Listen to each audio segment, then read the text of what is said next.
Question 1. What has changed in the Kings over the last 4 games? Coach. And they've been winning. See, those are the 2 things I said not to say. That was funny little bit I did. Desire. Heart. Speaking of. And I don't mean that like they didn't want to win before, and I don't mean that they didn't have heart before. But what were we saying leading up to Mike Brown's firing? Something's wrong. Something is terribly wrong in this locker room. And we can poke into Mike Brown's rotations or lack thereof. We can poke into his lack of using Keon Ellis. And, there are some X's and O's things we can question. But overall, these guys are flying all over the place. They're here, they're there, they're everywhere. And that is very, very noticeable. And whether that's just Mike Brown's not here or Doug Christie's instilling it or a combination, whatever it is, they're just more intense, and it's very noticeable. Yeah, I think the other areas I'd look at, I think the execution has been really good, and this team hadn't been executing well enough. I'm going to go to the game that I felt they stole the game prior to – who was the game prior to Memphis now? I'm blanking, where they basically finished on a 15-0 run. Oh, why am I blanking on who was before Memphis? Okay, wait, don't say anything. Nobody tell us. Hold on. It was Memphis, the Warriors. Dallas. Philly. Thank you, God. Yeah. And the way that finished – look, those are the games they were losing. They were losing close games. They were losing games where they gave up runs to end the game. So execution has been one of them. And then I don't know if, Dave, that we were together, and I think we asked the question, like, if you could have one player like that, like, picks up their level of play. And I said Trey Lyles. Mm-hmm. And I thought, like, he was not playing to a level. And I thought if he did what he can provide, like, is what the team might need more than just about anything, especially off the bench. And Trey Lyles is playing his best basketball by far. 100%. And it just looks different. So I think between 7 points, 9 boards, 2 steals and an assist last night in 24 minutes. He scored 7 points and I think 3 this was shots. His worst game. Not even like he was bad. He was really good, but just he's been consistently good lately. So between him, execution, and just kind of maybe a sense of I don't know, desperation they've been playing with, it's been good. Number 2, please. Question 2. How much of this is removing Mike Brown, and how much is elevating Doug Christie? Well, would it be great if we could ask a player that question?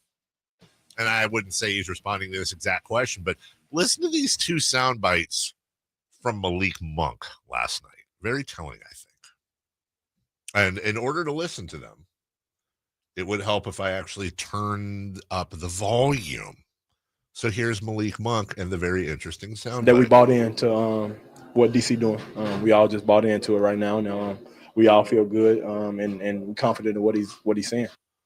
We've all bought into what Doug Christie is doing, and here's the second part of that same quote. He's a player. He played before, so I think he knows how to say it to us a little better than people that didn't play the game before. So that's all I feel like. That, to me, is the most insight. Now, Malik Monk wears his heart on his sleeve. Mm-hmm. He didn't parse or mince words. By the way, Malik Monk had a good relationship with Mike Brown. Yeah, I think a lot of players did. But that's what we were talking about. They're not buying in. They're not buying what Mike's selling. He's lost them. Now, I could do, and you could do, we could do, the whole rest of the show on what does it say about the heart and soul of these players who are professionals getting paid a lot of money that they just tune out their coach. Wah, crybabies, whatever, so we're going to pacify you. And by the way, it's not an unfair point, I don't think. The Mike Brown was fired in large part, because of the players, not because of Mike Brown. Because of the play, you want to blame somebody, blame the players first and foremost. But you can't trade the whole roster. Right. And obviously, front office had to choose between the two. They chose the roster. And you're hearing really what I think is the most introspective quote to come out so far. That confirms what we've been saying. They weren't buying in. Mike lost them, and Doug's got them right now. I think one of the best examples of kind of capturing Malik's quote would be, I think, a moment everybody thought was really cool, and that was Doug taking the team on the roof. Yes. Mike Brown could have done that, and I think it would have been great. I think that lands 100% differently with Doug's messaging too, because Doug knows what it's like to be a player in the city for the best team that this team has ever had and how close they ever were and what it means to the fans, this community, for this team to be a reflection of, kind of the city. And I think for Doug to say it like you're the light and it just, to me, I thought it was as good of a comment as he ever made. And again, Mike could have done it and that would have been great. Sure.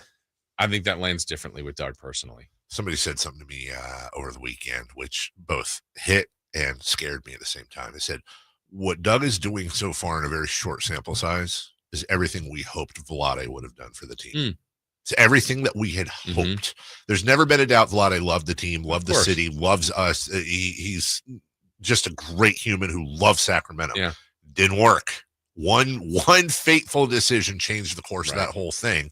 So far, in a very short sample size, that whole love of this team, love of this city, he lives here, his family's here, that's all coming out. It's great to see. Yeah. All right, number 3, please. Question 3. With the win streak and Devin Carter looking good early, has your opinion of the front office changed from a week ago? Now, listen, this isn't me before everybody freaks out. This isn't me saying, well, haha. Are you a fan of the front office? And would you give them? That's not what I'm asking with this question. What I'm saying is, let's take an approval rating from 1 to 10. 10 being we have the perfect front office. 1 being Carmichael Dave's running the front office. On that scale, I would say it was somewhere in the 2s or 3s about a week and a half ago. We're not at a 10. There are still issues to address, of course, and mistakes that were made, of course. We'll get to that a little bit later.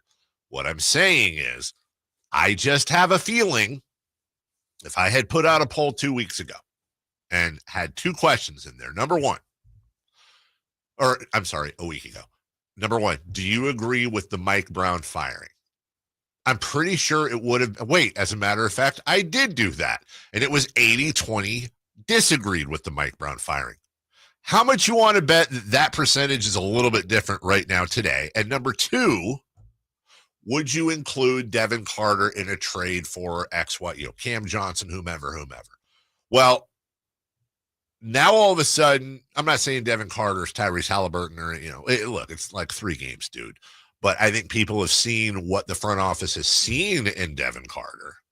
And by the way, if it turns out 2 years from now or a year from now, we're talking, and Monty would probably never say this publicly, but if they were to candidly say, we drafted Devin Carter because he was the best player available. We also sensed that there might be an issue with Fox. And now that he's been traded and Devin is our point guard of the future, blah, blah, blah, or Malik is, and there may have, all of a sudden that draft looks a little bit different than you drafted an injured guard for an imbalance. The imbalance is still there. The front office still has some things to take care of. But the coach move is looking good so far. I'm really loving what I'm seeing with Devin Carter. So I would say if I was at a 2 or a 3 a week ago, I probably moved up to a 5, 6-ish. It's interesting because this is a lot of stuff I talked about last week before Carter came back. Mine hasn't changed a bit because I had less of an issue of them taking Carter in the draft. I think you do take best player available. Where the misstep is what you talked about. The balance of the roster was already off. And to me, I think you address that in free agency and trades. You draft, even if you have 10 guards and the best guard in the draft is your pick as a guard, take another guard and figure that out. But they didn't address the imbalance of the roster. So they still haven't done that, but I like Carter so far, and it gives them some options. Are you going to feel better if they balance out that I would by the trade deadline? I think so. I mean, right now, doesn't it look a little bit better when everybody's kind of playing better? But it doesn't mean like, hey, it's all figured out. But it just there's still some things they should look at. I mean, they're just still a small team, but they were small last night. Didn't seem to matter. Would your grade change at all if they won a championship this year? Of the front office? Yeah, probably. Yeah, I would think so. Yeah, I was just checking. Yeah, at least a B. Yeah, B plus. Yeah.